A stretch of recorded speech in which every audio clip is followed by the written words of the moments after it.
नवरात्रि के किसी भी दिन इस पेड़ को छूकर आ जाना, उसी टाइम गरीबी मिट जाएगी। दोस्तों, 2024 में नवरात्रि 9 अप्रैल दिन मंगलवार से लेकर 17 अप्रैल बुधवार को समाप्त होंगे।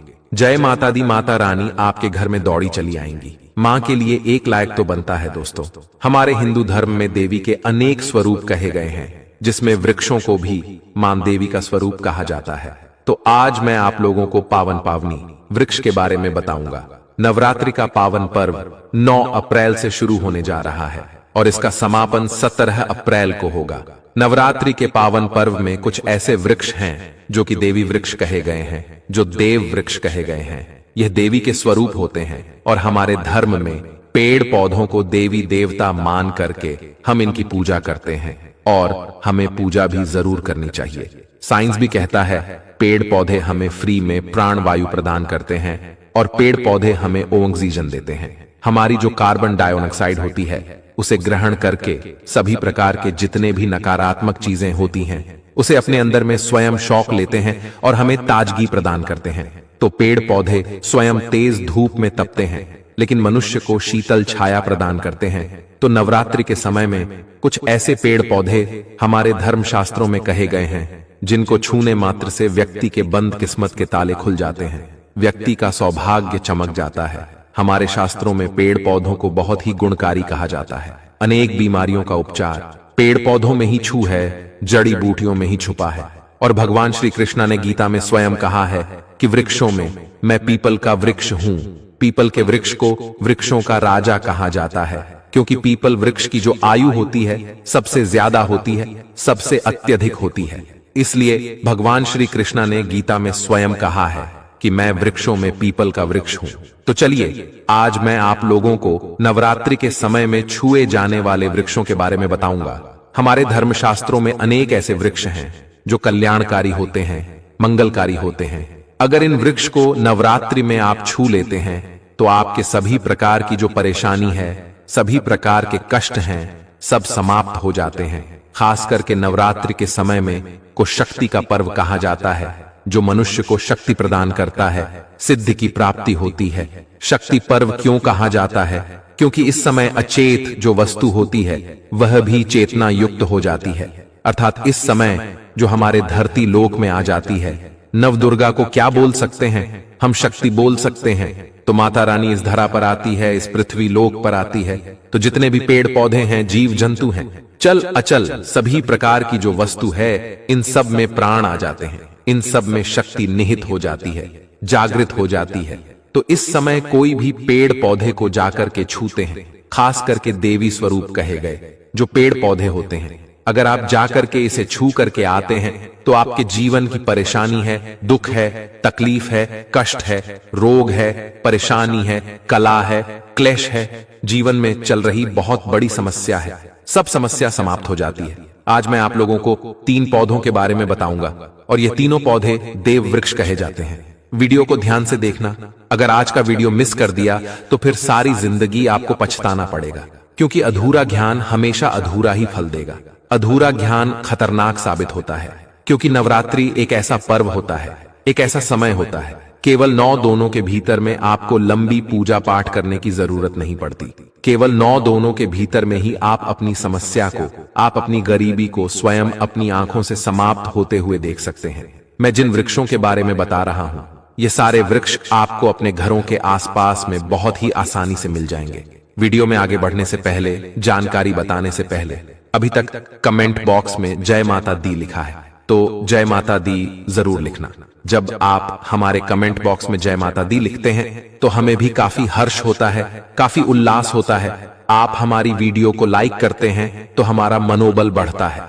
तो वीडियो को ध्यान से देखना, कौन से ऐसे 3 वृक्ष हैं जिनको हमें छू करके नवरात्रि के समय में जरूर आना चाहिए।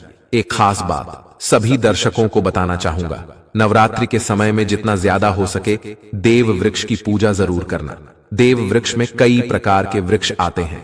चलिए मैं आप लोगों को बताना चाहूंगा कौन से वृक्ष को छूने से हमारी गरीबी मिटती है। पहले जो वृक्ष है बेल का वृक्ष है। जो बेल का वृक्ष है, यह वृक्ष माता पार्वती के पसीने से उत्पन्न हुआ है। स्कंद पुराण के अनुसार जो माता पार्वती है यह देवी स्वरूप कही गई है। अर्थात यह नव दुर्गा का स्वरूप कही गई है। तो स्कंद पुराण की कथा में कही गई है जो बेल का वृक्ष है माता पार्वती के पसीने से उत्पन्न हुआ है। इसकी डाली में माता पार्वती, जड़ में ब्रह्म, तन में विष्णु एवं समस्त जो हिस्से हैं उसमें भगवान शंकर जी बसते हैं।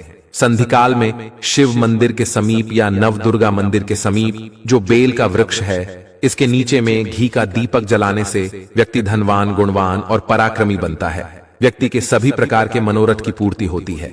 हमारे धर्म शास्त्र यह भी कहते हैं नवरात्रि के समय में अगर कोई व्यक्ति, जी हां, नवरात्रि के समय में अगर कोई भी व्यक्ति बेल के वृक्ष को माता नव दुर्गा का ध्यान करते हुए 7 बार छू करके आ जाता है तो ऐसे व्यक्ति की तत्काल, अगर उपवास व्रत रखा है, ध्यान से सुनिए, जो लोग उपवास व्रत रखते हैं ऐसे व्यक्ति के थकान, सुस्ती तत्काल चली जाती है। अगर कोई भी व्यक्ति नवरात्रि के समय में अगर बेल वृक्ष की जड़ में दूध चढ़ाते हैं तो सभी प्रकार के व्याधि दूर होते हैं। अगर सिंदूर युक्त गंगा जल चढ़ाते हैं तो व्यक्ति की गरीबी मिटती है। अगर तिल चढ़ाते हैं बेल वृक्ष की जड़ में तो सौभाग्य की प्राप्ति होती है। और अगर बेल वृक्ष के तीनों पत्तों में, ध्यान से सुनिए, श्रीदेवी कहीं गई, जैसे कि महाकाली, महालक्ष्मी, महासरस्वती, तो अगर बेल के जो तीनों पत्ते हैं महालक्ष्मी, महाकाली, महासरस्वती के स्वरूप कहे गए हैं, तो बेल के अगर तीनों पत्तों में एम, दूसरे पेट में हीरी और तीसरी पेट में क्लीन, तो इस प्रकार बेल के तीनों पत्तों में लिख करके अगर माता दुर्गा को चढ़ाते हैं तो मनोकामना की पूर्ति होती है, कार्य में सफलता मिलती है। कोई लंबे समय से आपकी मनोकामना हो, आप चाहते हैं वह मनोकामना पूर्ण हो जाए, तो यह उपाय अवश्य कर लीजिएगा। मैं दूसरे पौधे के बारे में जो बता रहा हूं वह पौधे भी जान लीजिए। मैं जो दूसरे पौधे के बारे में बता रहा हूं शमी का वृक्ष है।